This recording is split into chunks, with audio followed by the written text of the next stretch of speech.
I'm going to be reviewing and ranking the 10 biggest trends in graphic and web design as we head into 2023.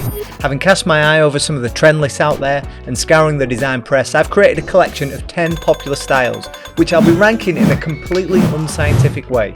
Should you be keeping up with trends? Yes, because as designers we need to be familiar with contemporary visual culture, to be commercially effective, to be able to communicate with colleagues and clients. But should you be following trends? I would say no. There are certain circumstances, perhaps youth culture brands, short-run campaigns, where it's advantageous to be style-led, but skill, research and creativity will always be following a trend. This tier list is a bit of fun and there's a lot of good work in here too that we can learn from. So we have 5 tiers here. If something at the top, it's on fire at the moment. This is flames. If it's a vibe, clients love it. In the middle, it's so last year, we're kind of done with it. Or if it just needs to get in the bin, trash for our American friends. So the first trend that we're going to look at is floating materials. Now, I noticed this in Diana Malevich's article on Medium, Real Life Materials Imitation, and also on the Shaping Design blog, Soft Tactile 3D Elements. And I got some examples here.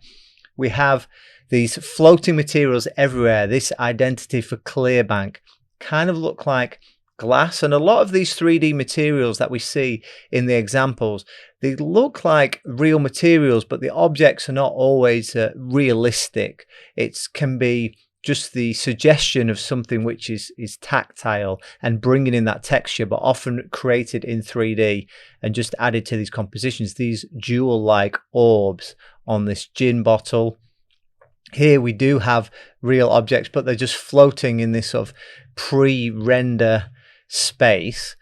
And there's a lot of just floating things here, a lot with logos where there's 3D versions of symbols, or with identities where there's just 3D elements that are used as background elements, or huge out of scale elements is a really common trend. This looks like some sort of inflatable that goes across this poster here for a festival.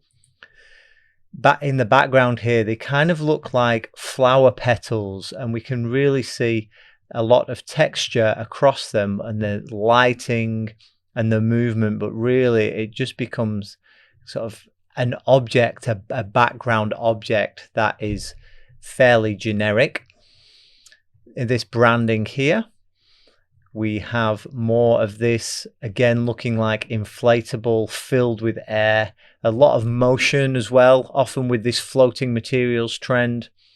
And we can do things obviously that are more difficult or impossible to do in a physical space, but they do have that feeling of something real, something we can reach out and touch, which brings a bit of texture and interest into the imagery.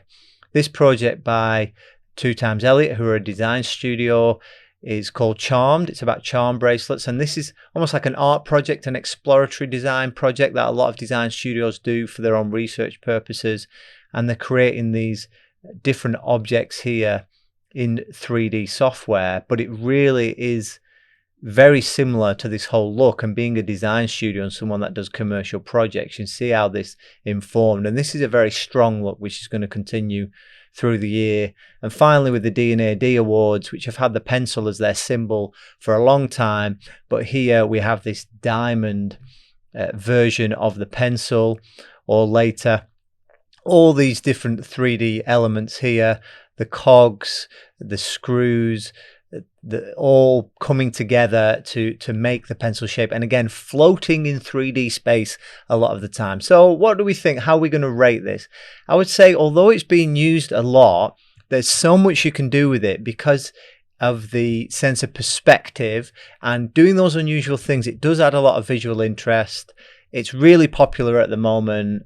This high res render style just looks quality and brings interest. So I'm going to say this is on flames right now. Next up is Doodles. And this was in Creative Boom's article on packaging they call Cartoon Charm, and also the Pent Awards Trends Report 2022-23. And they've called that Doodles. They've got a few examples in here. This is the wine brand example. that I found. And this doodle style, we can see particularly in Byron Berger's Identity by Taxi Studio. And it is this line art that looks very hand drawn, often using characters, and very common to a lot of brand identities over the last couple of years. See it here in this SSU with this flower and hearts. For Boona, this is another pizza brand on the boxes, another pizza brand, Fast Pizza, this hand illustrations here on this paper. All these brand identities using these doodles, using these very simple sort of rudimentary drawn, naive style drawing of characters. Canada Water Identity by Dixon Baxi. This coffee brand, a whiskey brand. So it's common all the way through. This has been a really popular style, and I think it's one which is kind of overdone now. I'm going to say this is so last year.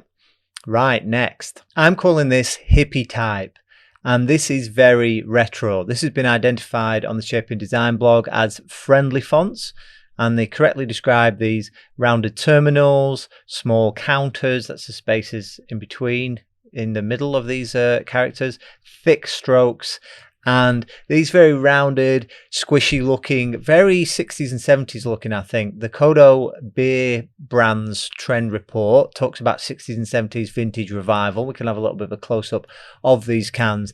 These look super psychedelic. That whole era of the late 60s and early 70s is coming through here. And a lot of brands have gone for word marks that have this style of type. So we've seen these examples, this bakery here, this wine brand, a coffee brand, and there are variations within the style, but they all fit within this bigger trend. A lot of coffee roasters, a lot of food brands in here, and also beauty and things like that. A little animation for this word mark for mode. Really feels straight out of the 1970s, this one. Squarer terminals here and the corners, the apexes, but it still feels like it belongs in this wider space, this wider trend. These spreads here for this ice cream brand.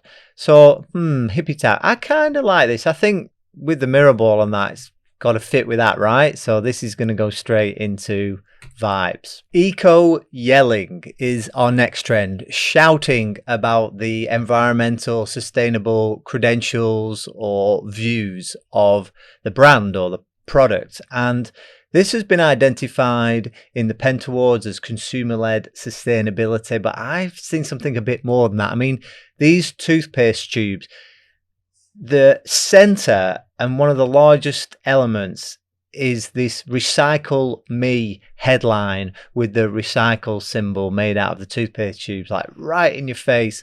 And I'm not really down for this. It's just too much. Things like this campaign by the brewery, Brewdog, it's just so aggressive and it doesn't quite have the right tone for me.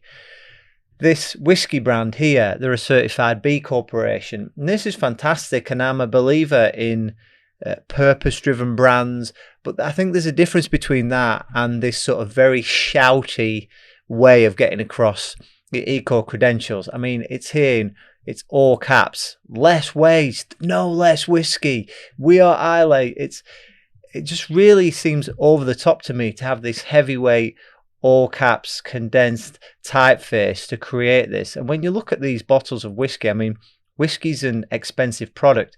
This looks like mouthwash. It doesn't look like a really premium product that you'd want to spend money on the way it's displayed in this way. It looks like something that should be in a pharmacy, and I just don't like the tone of this, as important as it is to be sustainable with our packaging. I'm sorry, the way it's presented as a trend, this for me has got to go in the bin. Candy colours, these are everywhere. You must have seen them. Shaping Design identified candy-like colours, creative boom, ecstatic colors, pentawards, hyperbold visuals here. These kind of, again, packaging a lot of the times, also identified on the web here for this laundry packaging, super bold, looks like candy sweets. This is actually for a primary school, but this is really cool. Design studio helping out a local primary school. And some of this, like these sort of contrasts, is something you wouldn't normally do. It kind of breaks rules, but these sort of mad colors, very, very saturated, really came in last year. This is for a beer. This again for a drink, another canned drink. It's a tech company. And the Girl Scouts of America rebrand by Collins, which was widely shared. And this brings a lot of it in here, and that's done in a nice way. For me, this was a bit overdone, somewhere down here. I think for now I'm going to put it under clients love it. The Pantone colour of the year. This is a self-appointed trend that we get annually, and this year it's called Viva Magenta. So let's have a look at it. It's magenta. It's kind of a dark magenta towards red. Look at this headline. Welcome to the Magentaverse. I'm not here for that. That is just super cheesy, trying to piggyback on another trend that's out at the moment, which, you know, people have really mixed feelings about. I think this is a poor way of presenting things. I mean, this copy is strange. I mean, rooted in the primordial, Viva Magenta reconnects us to original matter, invoking the forces of nature, galvanizes our spirit, helping us to build our inner strength. Are you feeling stronger staring at this colour? I'm not sure where they get these things from, but I think the presentation of this is just getting worse by the year. Pantone really need a refresh. They really need a creative director. Hit me up if you want, Pantone. I'm very expensive, but like the die line have got, you know, a little piece on it, and some of the examples here, you know, actually presented a little bit better than they are on Pantone's own website, which is always a shame. But I don't really get where they're going with this color of the year thing. It feels like really old hat.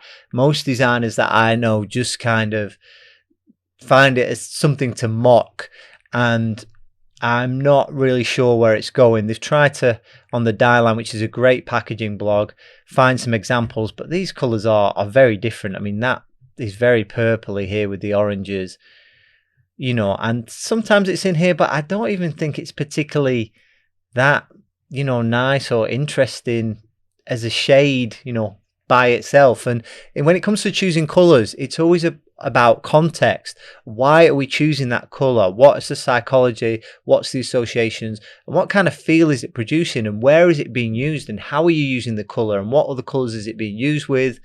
And just naming a color of the year and the way it's done, I think this whole thing, I'm very over it, and this can go straight in the bin.